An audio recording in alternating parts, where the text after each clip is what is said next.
Captain Kyung-ho walked through the massive doors of the Galactic Council building. The walls were made of crystal that reached so high he could not see the top. Strange lights moved inside the crystal like living things. He had been to this place many times before, but today felt different. Today felt dangerous.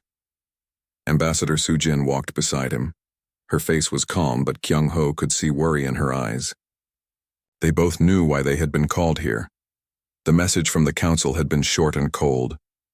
Human representatives will report immediately for species evaluation. The main hall was huge. Hundreds of alien beings sat in floating chairs that circled around a center platform. Some looked like giant insects with too many arms.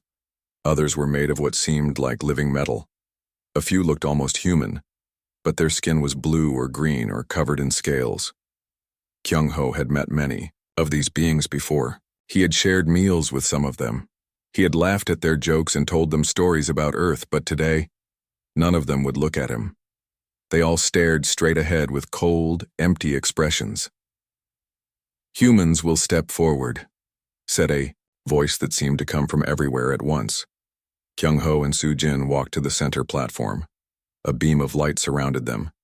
Kyung-ho felt like he was standing in a spotlight on a stage with the whole galaxy watching him. Above them, a massive creature floated in the air. It looked like a jellyfish made of pure energy, with long tentacles that moved like they were underwater.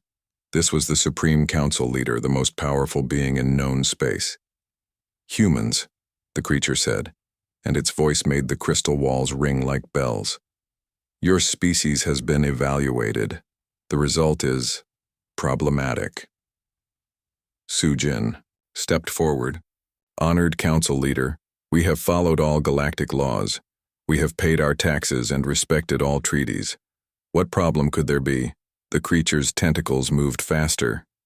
"The problem, human, is your very existence. You reproduce too quickly. You spread to new worlds like a disease. You ask too many questions. You change too much, too fast." Other council members began to speak. A being that looked like a walking tree said, "They have colonized 47 worlds in only 200 years. The Velthari took 3,000 years to claim that many." A creature made of living rock added, "They refuse to accept their place. They want to vote on council decisions. They want to change ancient laws. They are too loud," said something that looked like a floating brain in a glass case. "They sing and dance and make art that disturbs the peace. They tell stories that make other species ask uncomfortable questions." Kyung-ho felt anger rising in his chest. "So our crime is being human? Our crime is growing and learning and asking questions?" The Supreme Council leader's tentacles stopped moving. The whole hall became silent. "Your crime, human, is refusing to know your place. Every species in this galaxy has learned to be content with what they are given. Every species, except yours." The creature floated down closer to them. "You will be given one final chance to prove you can be civilized. You will surrender 70% of your colonial worlds to species that can use them properly. You will allow us to modify your genetics to make you less aggressive and more obedient. You will accept permanent junior status in this council, with no voting rights." Soo-jin's face went white. "You want us to give up most of our homes and let you change our children into something else?" "We want you to become proper galactic citizens," the tree being said. "Like every other species has done." Kyung-ho looked around the hall. He saw hundreds of alien faces staring at him. But now, he understood what he was really seeing. These were not the faces of proud species who had joined a great galactic community. These were the faces of broken prisoners who had forgotten how to dream of freedom. "How long do we have to consider this?" he asked. 30 of your days," the Supreme Council leader said. "If you do not accept these terms, your species will be removed from the galaxy permanently. We have done this before. We will do it again if necessary." The platform began to lower, carrying Kyung-ho and Soo-jin back to the floor. As they walked toward the exit, Kyung-ho heard whispers from the alien spectators. "They should be grateful for the chance.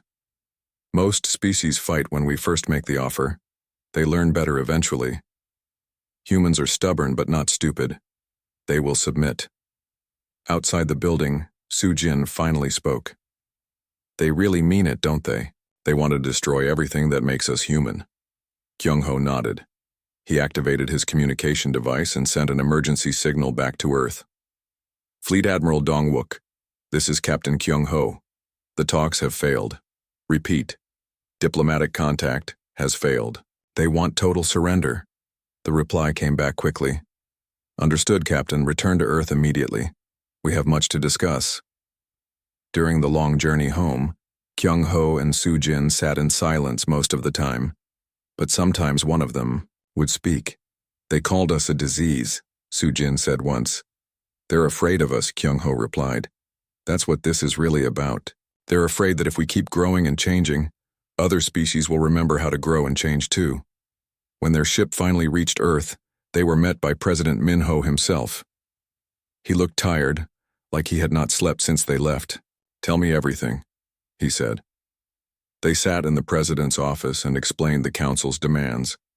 President Min-ho listened without speaking until they finished. So they want to break us, he said finally. They want to take our worlds, change our children, and make us slaves. That's about right, Kyung-ho said. President Min-ho stood up and walked to the window. Outside, they could see the lights of the city. Millions of humans living their lives unaware that their entire future hung in the balance. They think we'll just give up, the president said. They think we're like all the other species they've broken over the centuries. He turned back to face them. They're about to learn something important about humans. We don't break. When you push us too far, we push back. That night, President Min-ho called together the United Earth Assembly. Representatives from every nation and every colony world gathered to hear the news. The president did not try to make the situation sound better than it was. The Galactic Council has given us a choice, he said. We can surrender most of our freedom and become something we are not, or we can fight for the right to remain human. The debate was short. When the vote came, it was unanimous. Earth would not surrender. Fleet Admiral Dong-wook was waiting in the president's office when the assembly session ended. How long until they come for us? President Min-ho asked. 30 days, just like they said. Maybe less if they think we're preparing to fight. Are we? Admiral Dong-wook smiled, but it was not a happy smile. Mr. President, we've been preparing for this fight since the day we first left Earth. We just didn't know it yet. President Min-ho nodded. He picked up a secure phone and began making calls. By morning, every human military base in the galaxy would be on high alert. Every human colony would begin preparing for war. The Galactic Council had made their choice. They had decided that humanity was too dangerous to exist as a free species. Now humanity would show them just how dangerous they really were. In the audio depths of space, human ships began changing course, heading for home. The time for diplomacy was over. The first thing humans did surprised everyone, including themselves. They went completely silent. For 3 days after the ultimatum, human ships continued their normal routes through galactic space. Human diplomats kept attending meetings. Human traders kept selling goods at alien markets. Then, on the 4th day, it all stopped. Every human ship in neutral space simply vanished. Every human embassy closed its doors without explanation. Every human trading post shut down overnight. The galaxy suddenly felt empty, in a way it never had before. Admiral Young-soo stood in the command center of the Mars Defense Station watching. Reports flow in from across human space. Every ship, every station, every outpost was reporting the same thing. Mission accomplished. Sir, said his aide, Lieutenant Hajin, we've successfully recalled 97% of our civilian assets. The remaining 3% are too deep in alien territory to reach safely. Those crews knew the risks when they volunteered to stay behind, Young-soo replied. They'll do their job when the time comes. The Admiral looked out at the view screen, showing Mars orbit. Where once there had been a few dozen military vessels, now there were hundreds. Cargo ships, passenger liners, mining vessels, research ships, all of them being rapidly converted into weapons of war. Dr. So-young was having the busiest month of her career. As chief engineer for the Terran Defense Force, she was responsible for turning civilian ships into military assets. The work was dangerous, complicated, and absolutely necessary. The problem, she explained to her team of tired engineers, is that we don't have time to build new ships. We have to work with what we've got. She pointed to a display showing a massive cargo hauler. This ship was designed to carry grain and manufactured goods between colonies. Now it needs to carry enough weapons to fight a Galactic Council battle. Cruiser. Her assistant, Engineer Tejo, looked worried. Is that even possible? We're about to find out, So Young replied. The cargo bays are perfect for missile launchers. The hull is thick enough to mount defensive systems. And if we strip out everything that isn't essential, we can fit a crew of 200 soldiers. What about armor? So Young smiled. Who needs armor when you can move faster than your enemy expects? These ships weren't built to fight fair, they were built to win. Across human space, similar conversations were happening on every world and every station. Colonel Jinwoo was training special forces units unlike anything the galaxy had ever seen before. Forget everything you know about normal warfare, he told his troops. The Galactic Council fights by rules that have been the same for thousands of years. They have formations, strategies, and tactics that never change. We're going to fight by no rules at all. His soldiers were volunteers from every branch of human military service. Some had been Marines, others Navy, others Air Force. But now, they were all part of something new, the Ghost Corps. Your mission is simple, Jinwoo continued. Get behind enemy lines and stay there. Live off the land. Make friends with local populations. And when the main battle starts, hit the enemy where they least expect it. One of his soldiers, Sergeant Mi Young, raised her hand.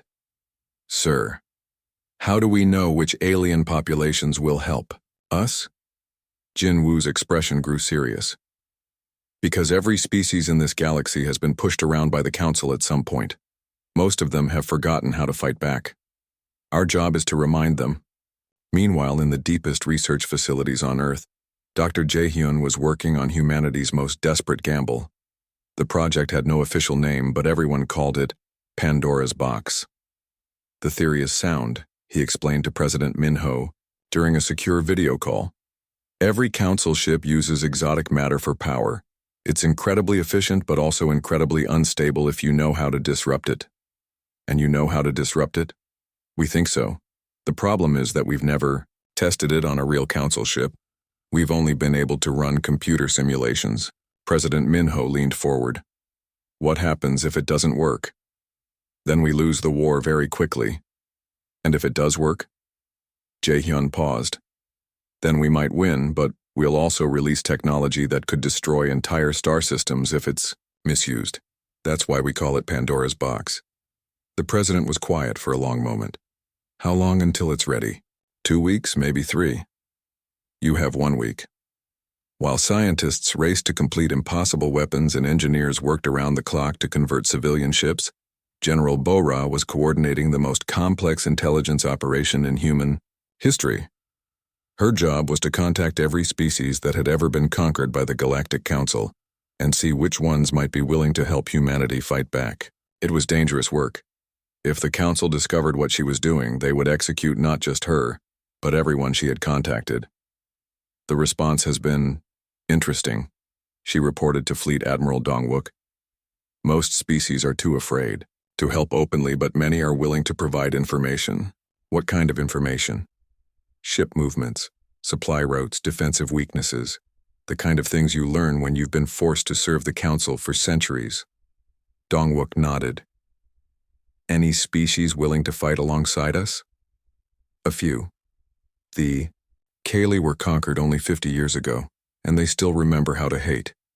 The Zora have been planning a rebellion for decades, but never had the strength to try.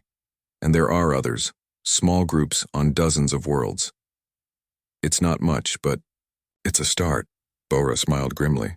Sir, I think you'll be surprised how much damage a few angry species can do when they have nothing left to lose. As the days passed, the Galactic Council began to notice that something was different. Human behavior had changed completely. Where, once humans had been visible throughout galactic space, now they seemed to have vanished entirely. Council intelligence tried to monitor human communications, but found nothing. Human diplomatic channels were closed. Human news broadcasts had stopped. It was as if humanity had simply decided to pretend the rest of the galaxy didn't exist.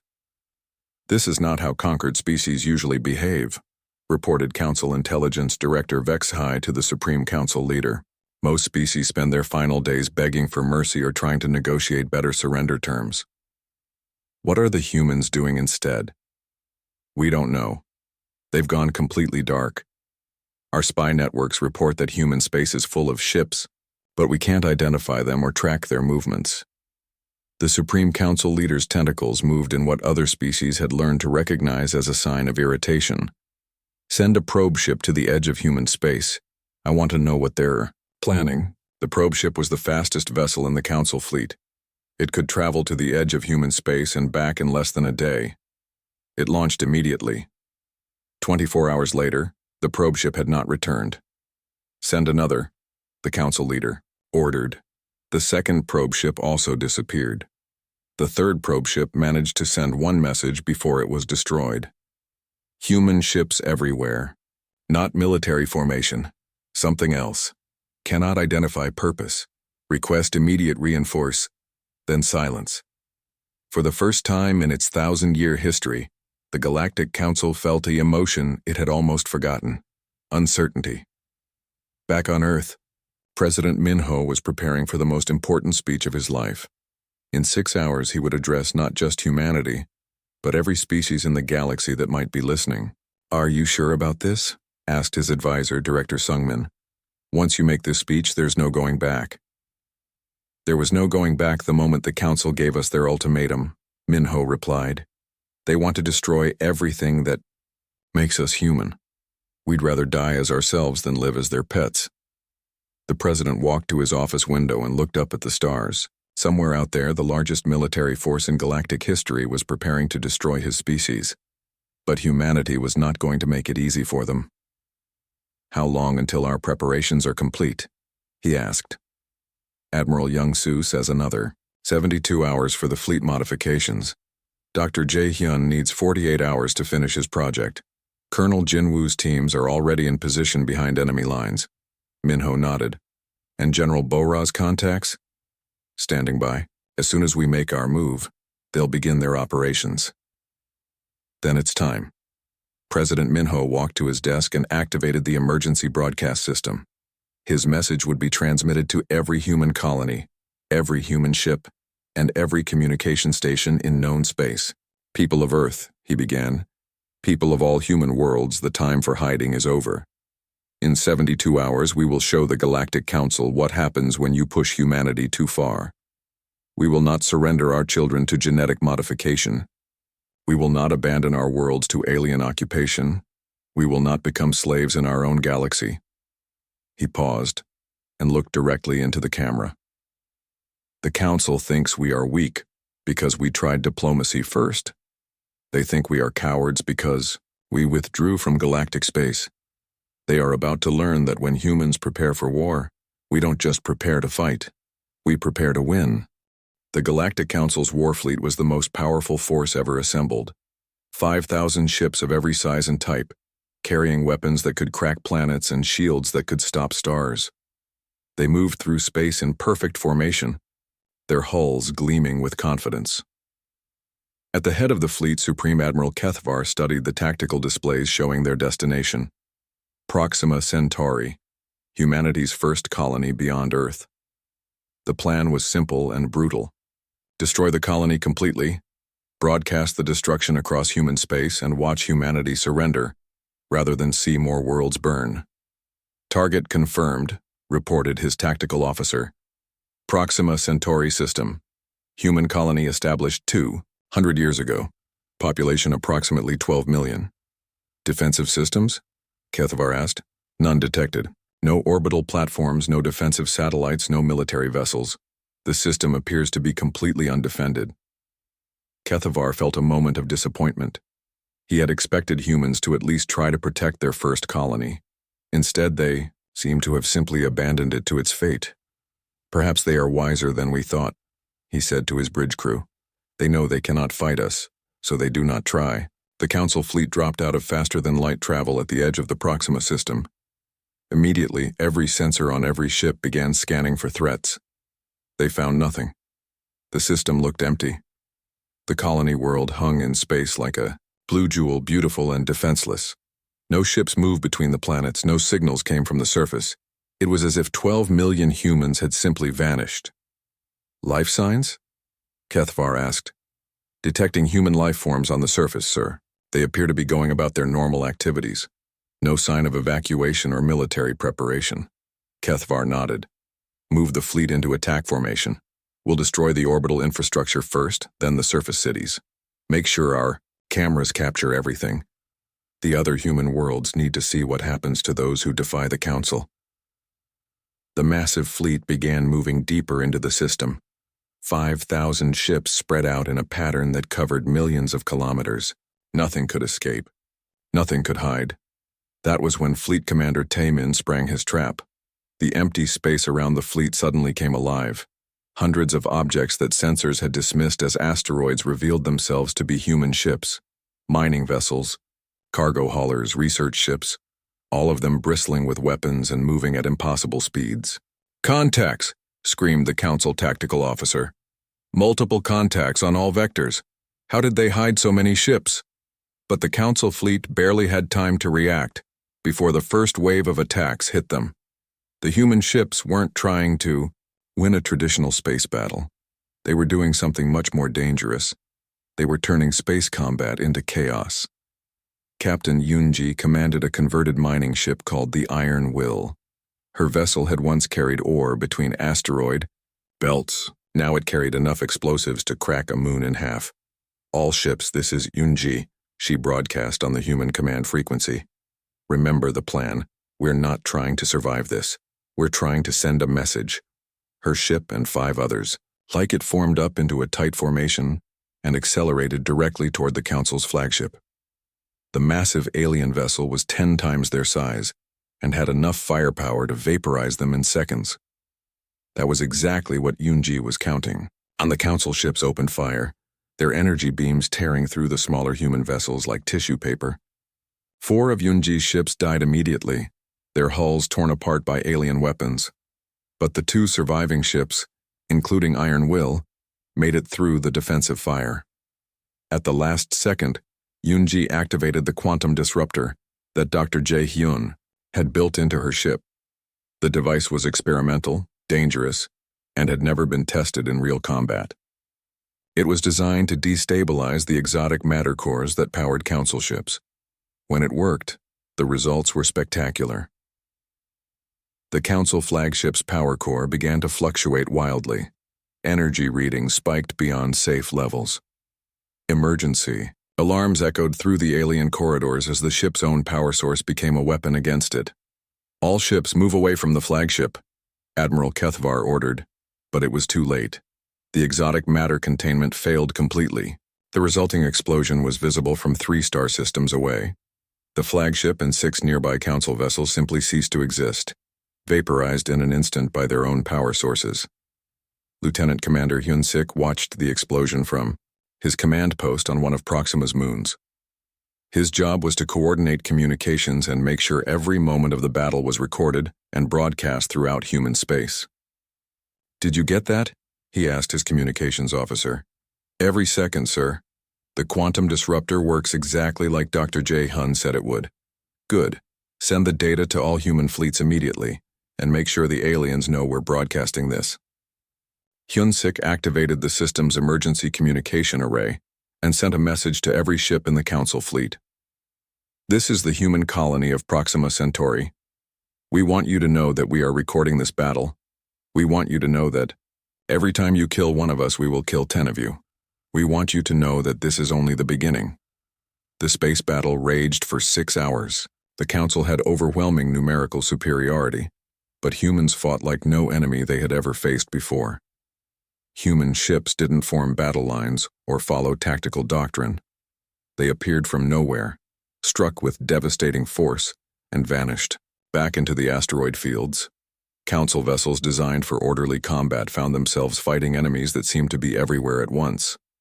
Human cargo ships rammed into alien cruisers.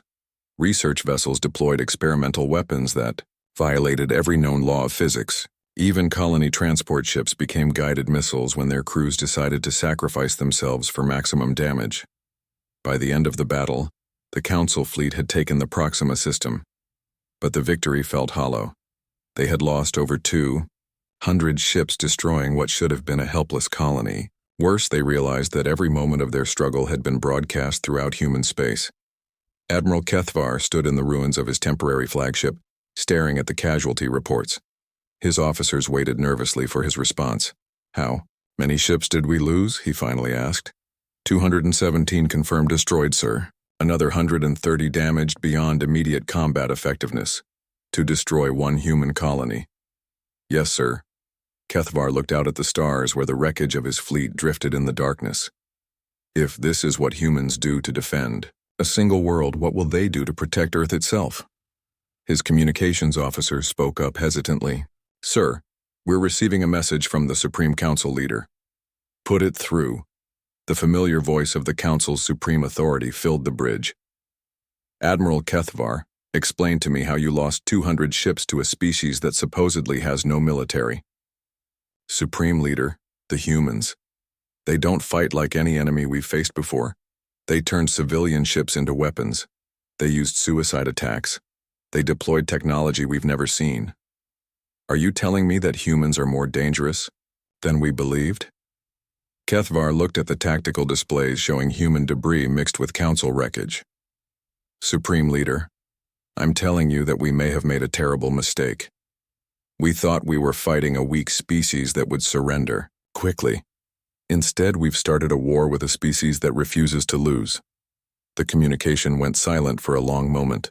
Then the Supreme Council leader spoke again, and for the first time in centuries there was uncertainty in that ancient voice. "Continue to the next human system, but proceed carefully. It appears we have underestimated our enemy."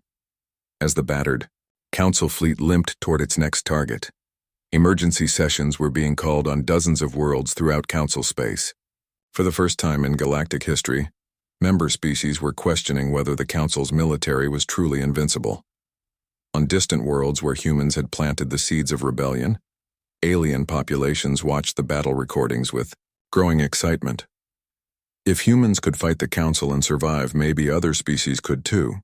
The war was only 1 day old, but already it was changing the galaxy in ways no one had expected. The Galactic Council had wanted to make an example of humanity. Instead, humanity was making an example of them. 3 months into the war, Admiral Chan Wu had become the Council's worst nightmare. His fleet of converted human ships appeared without warning in Council territory, destroyed everything of value, and vanished before reinforcements could arrive. "Target acquired," reported his tactical officer as their sensors identified a Council supply convoy. 20 cargo ships protected by only 5 military escorts, carrying weapons and fuel to the front lines. "Standard approach," Chan Wu ordered. Fast, brutal, and gone before they know what hit them, his ships dropped out of faster-than-light travel directly on top of the convoy. The Council escorts barely had time to raise their shields before human weapons tore them apart. The cargo ships, defenseless and loaded with explosive materials, were destroyed in seconds. "Sir," his communications officer called out, "we're receiving a surrender signal from one of the cargo ships." "Ignore it," Chan Wu replied coldly. "No prisoners, no survivors, no mercy. They wanted a war of extermination. That's what they're getting." The surviving cargo ship died in a ball of fire. Chan Wu's fleet was already jumping back to faster-than-light travel before the explosions faded. This was the new human way of war. Hit the enemy where they were weakest. Destroy their supplies, their communications, their ability to fight. Make them afraid to leave their home systems. Make them understand that declaring war on humanity meant living in constant terror. Captain Da-Yun commanded the stealth destroyer Indomitable, and she had personally destroyed more Council infrastructure than entire fleets had managed in previous wars. Her ship was small, fast, and nearly invisible to enemy sensors. "New target from Admiral Chan Wu," her navigator reported. "Council communications relay in the Helix Nebula. High priority." Da-Yun studied the tactical display. The communication station was heavily defended, sitting in the middle of a nebula that made sensor detection difficult. It was responsible for coordinating Council fleet movements across 3 sectors. How many defenders, she asked. 12 ships, various classes, all stationed close to the relay. Perfect. They think the nebula will hide them from us. They don't. Realize we can use it to hide from them too. Indomitable slipped into the nebula like a ghost. The dense gas and cosmic dust that interfered with Council sensors was no problem for human technology. Dr. Jae-hyun's research teams had been busy since the war started, creating new ways to fight that the Council had never seen before. Da-hyun brought her ship within weapons range of the communication station before the defenders even knew she was there. Her first missile took out the station's main transmitter. Her second destroyed the backup systems. Her third cracked the station's reactor core. By the time the Council ships realized they were under attack, Indomitable was already gone, leaving behind only wreckage and confused aliens wondering how 12 ships had failed to protect one station from a single human vessel. But the real revolution in human warfare was happening on Council worlds themselves, where Colonel Hanul's special operations teams were inspiring something the galaxy hadn't seen in centuries: rebellion. Hanul crouched in the ruins of what had once been a beautiful alien city. The Kaylee homeworld had been pacified by the Council 50 years ago, but the native population had never forgotten their desire for freedom. "The weapons cache is hidden in the old temple," whispered Yaktel, a Kaylee resistance leader whose scales had been scarred by Council punishment beatings. "But the guards will kill us if they find us there. Then we make sure they don't find us," Hanul replied. She gestured to her team of human soldiers. "We've been fighting the Council for months. Trust us, we know how to make them very unhappy." The attack on the Council garrison was swift and brutal. Human soldiers had learned to use every dirty trick, every unfair advantage, every weapon the galaxy considered too dangerous for civilized warfare. The Council guards, trained for orderly battles against predictable enemies, had no idea how to fight humans who ignored every rule of combat. Within an hour, the garrison was destroyed, and the weapons were in Kaylee hands. More importantly, the victory was recorded and broadcast to Kaylee populations throughout Council space. "Your people fought well," Hanul told Yaktel, as they watched the former slaves arm themselves with Council weapons. "We had good teachers," the alien replied. "Humans fight like they have nothing to lose." "We don't," Hanul said simply. "The Council wants to destroy everything that makes us who we are. That means we really don't have anything to lose." Similar scenes were playing out on dozens of worlds as human special forces teams awakened long-suppressed desires for freedom among conquered species. The galaxy's oppressed populations were remembering something important. They outnumbered their oppressors by millions to one. Meanwhile, Dr. Subin was leading humanity's rapid technological advancement program from a secret laboratory deep inside an asteroid. Every piece of Council technology her people captured was immediately studied, improved, and deployed. "The aliens have been using the same basic designs for thousands of years," she explained to President Minho during their weekly secure communication. "They're advanced, but they're not innovative. They stopped trying to improve their technology centuries ago, and we're different." "We're human," Subin replied with a grin. "We never stop trying to make things better. In 3 months, we've improved Council weapon designs by 30%. We've made their shields stronger, their engines faster, their sensors more accurate." "How is that possible?" "Because they designed their technology to maintain order and stability. We're redesigning it to win wars. When you're fighting for survival, you find ways to do impossible things." She gestured to a display showing the latest human ship design. It looked nothing like the graceful Council vessels with their curved hulls and elegant lines. The human ship was angular, brutal, and covered in weapons. "The Council builds ships to look impressive and maintain their authority," Subin explained. "We build ships to kill the enemy and come home alive." General Wu Jin was coordinating the largest intelligence operation in galactic history from his command post on the dark side of Earth's moon. His job was to turn the Council's own empire against them, and he was having remarkable success. "Status report," he called to his staff.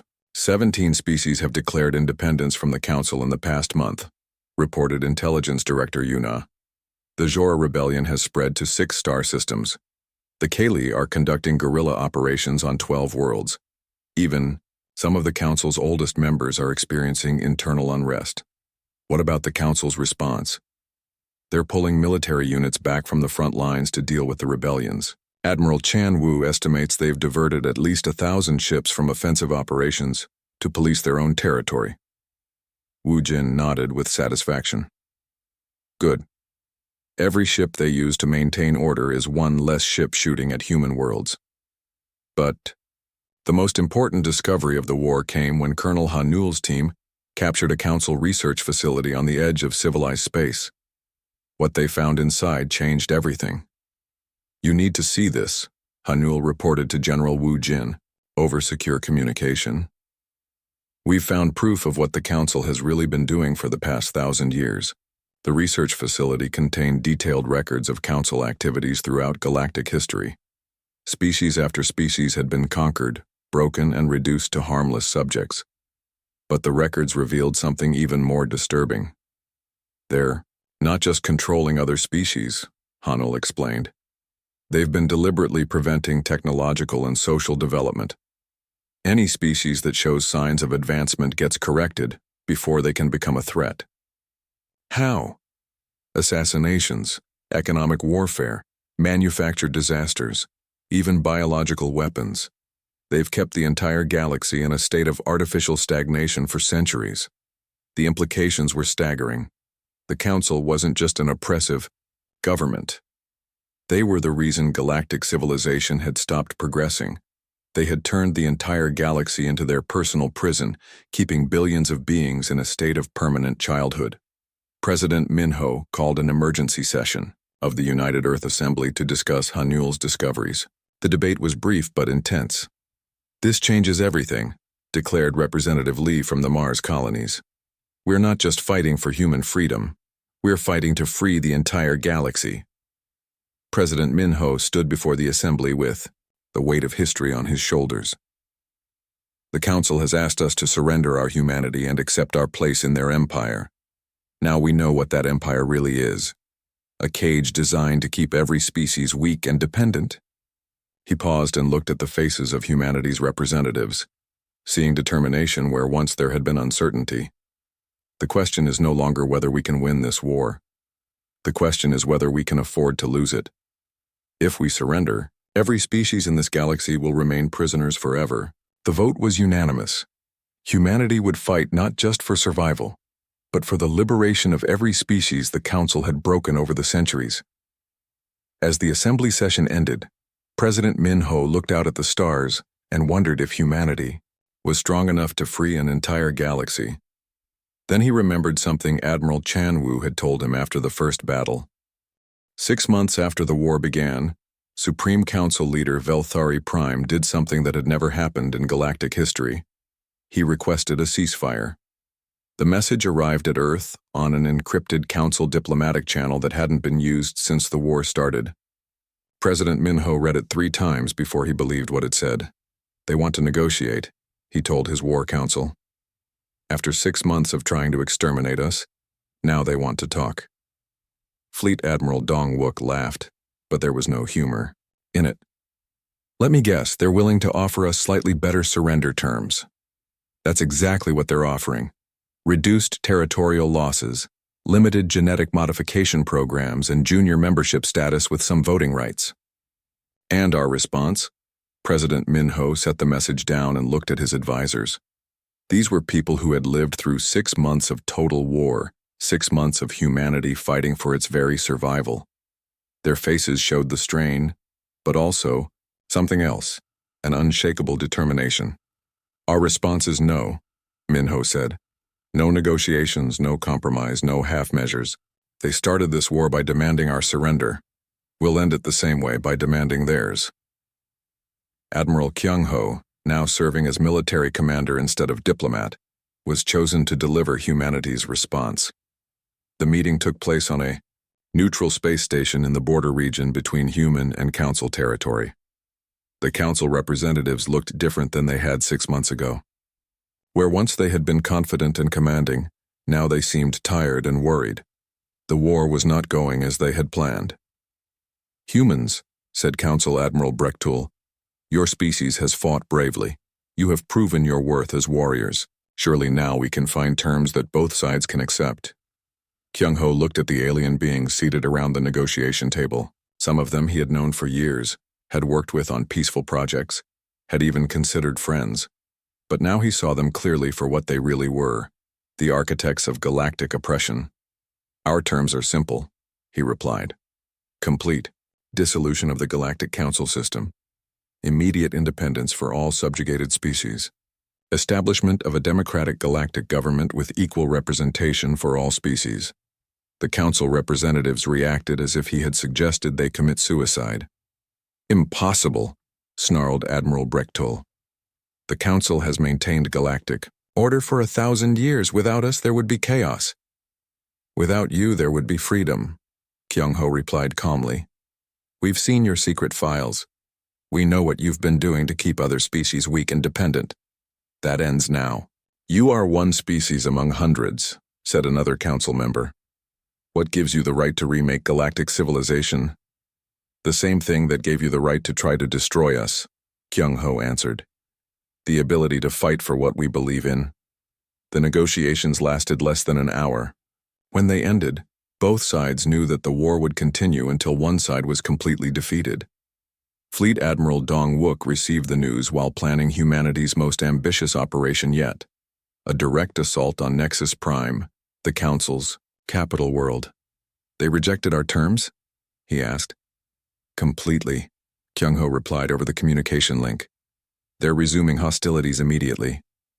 "Good," Dong-wook said. "I was hoping they would. It's time to end this war once and for all." Captain Sang-ho commanded the human assault fleet that dropped out of faster-than-light travel at the edge of the Nexus Prime system. 2,000 human ships faced the Council's home defense fleet of over 5,000 vessels. On paper, it should have been a massacre. "All ships, this is Sang-ho," he broadcast on the command frequency. "Remember what we're fighting for. We're not just trying to win a battle. We're trying to free every species in this galaxy." The human fleet didn't attack the Council's military forces directly. Instead, they scattered throughout the system, targeting the infrastructure that kept the Council in power. Government buildings, propaganda centers, control facilities, everything that maintained the Council's authority over billions of beings. The Council ships tried to protect everything at once and succeeded in protecting nothing. Human forces moved too fast and hit too many targets. For every human ship destroyed, 10 Council facilities were reduced to rubble. Dr. Yu-jin watched the battle from her command post aboard the science vessel Breakthrough. Her ship carried humanity's ultimate weapon, the quantum cascade device that could destabilize exotic matter on a massive scale. "Range to target?" she asked her weapons officer. 2 million kilometers and closing. We'll be in firing range in 30 minutes. The target was Nexus Prime's primary power grid, the exotic matter reactor that supplied energy to the entire capital system. If Dr. Yu-jin could destabilize it, the Council would lose not just their military capabilities but their entire technological infrastructure. "Ma'am," her communications officer called out. "We're receiving a priority message from President Minho. Put it through." The president's face appeared on the main screen. Behind him, Yu-jin could see the lights of Earth, the world that had started this war by refusing to surrender its humanity. "Dr. Yu-jin," the president said, "you are authorized to proceed with Operation Pandora, but I want you to understand what you're about to do. If this works, the Council's technology will fail throughout their territory. Ships will lose power. Life support systems will shut down. Entire worlds will go dark. I understand, sir. Millions of innocent beings might die. Are you prepared to accept that responsibility?" Yu-jin looked at the tactical display showing the Council fleet desperately trying to stop the human assault. She thought about everything the Council had done, the species they had conquered, the civilizations they had destroyed, the progress they had prevented. "Mr. President," she said, "how many beings have died because the Council kept them from advancing beyond Stone Age technology? How many species never got the chance to reach for the stars because the Council decided they were too dangerous to live? The Council has been committing slow genocide for centuries, At least our way gives everyone a chance to survive and grow.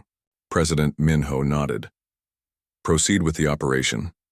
Dr. Yujin activated the quantum cascade device. The effect was immediate and devastating. Throughout Council space, exotic matter reactors began destabilizing. Ships lost power and drifted helpless in space. Space stations went dark. Planetary defense systems shut down. The Council's technological superiority, built up over thousands of years, collapsed in minutes. Supreme Council leader Velthari Prime felt his ancient body failing as his life support systems powered down. Around him, the great crystal towers of the Council chambers began to crumble as their energy sources failed. Send a message to the human fleet, he ordered his aide with his dying breath. Tell them the Council surrenders unconditionally. The message reached Captain Sang Ho just as his forces were preparing to assault the Council's last stronghold. For a moment, he couldn't believe what he was hearing. Confirmed, sir, his communications officer reported. The Council is surrendering. All Council military forces have been ordered to stand down immediately. Sang Ho looked out at the ruins of Nexus Prime, where the galaxy's oppressors had ruled for 1,000 years. Now their towers were broken, their ships were powerless, and their empire was finished. All ships cease fire, he ordered. The war is over. 3 months later, President Minho stood before the newly formed Galactic Democratic Assembly. Representatives from over 200 species filled the Great Hall that had been hastily constructed in Earth orbit. Many of the beings in the audience were seeing democratic government for the first time in their lives. Their species had been Council subjects for so long that they had forgotten what freedom looked like. Citizens of the galaxy, President Minho began, today we begin something that has never existed before. A galactic civilization based on freedom, equality, and the right of every species to determine its own destiny. Ambassador Su Jin, now serving as humanity's representative to the new democratic government, looked out at the faces in the audience. She saw hope there, and wonder, and the dawning realization that they were no longer prisoners. The first act of the new government was to establish the Galactic Bill of Rights, guaranteeing every species the right to self-determination, technological advancement, and peaceful development. The second act was to create the Galactic Development Fund, designed to help former Council subjects catch up on the centuries of progress they had been denied. But the most important act was simply existing. For the first time in galactic history, every species had a voice in their own government. The age of Council oppression was over. Admiral Young Su commanded the first joint patrol fleet, composed of ships from dozens of different species. As he watched human vessels flying alongside former Council subjects, he marveled at how much the galaxy had changed. Sir, his aide reported, we're receiving a message from the Kaeli homeworld. They're requesting assistance with establishing their own space program. Young Su smiled. Send them our best engineers and tell them that Earth stands ready to help any species that wants to reach for the stars. As his ship moved through space, Young Su thought about the war that had ended 6 months ago. Humanity had started the conflict as a single species facing impossible odds.